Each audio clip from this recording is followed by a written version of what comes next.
Taani psühholoog,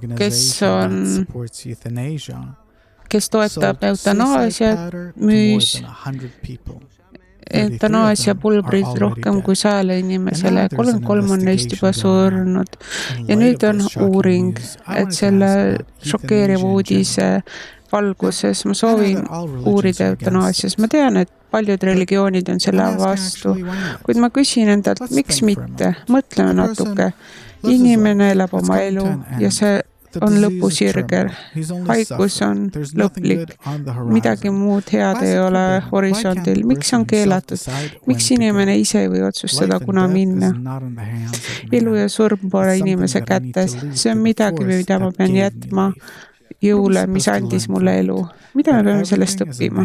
Et kõik on ülemise jõu kätes ja tema on vastutav ja tema määrab kogu minu elu. Miks ta paneb mind kannatama niivõrd, kui võib küsida? Selleks, et nõustuda sellega, mida ta teeb. Läbi selle ma parandan oma egoistlikku soovi, mida ma parandan ja arendan edasi kõrgema jõu suunas. Sa ütled, et kõik juur on inimese egos, loomulikult, ja kui meil poleks egot, siis ei oleks valu ja kannatust, loomulikult mitte. Ja maailm oleks teistsugune samuti. Miks meile anti siis ego, miks loodus tõi meid egoistlikuks? Selleks, et tõusta üle ego. Milleni?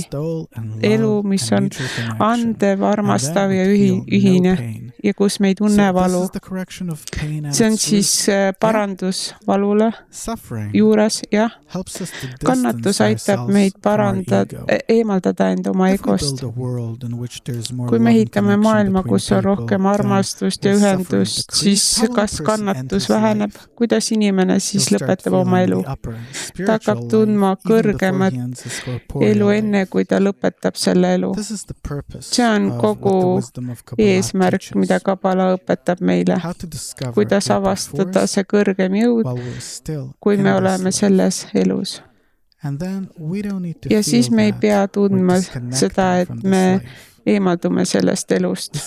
Me lihtsalt vahetume oma egoistliku füüsilise eluvormi, mis on täis kannatust, vaimse vormi vastu. Kas igaüks võib jõuda sellisele astmele elus? Jah, igaüks.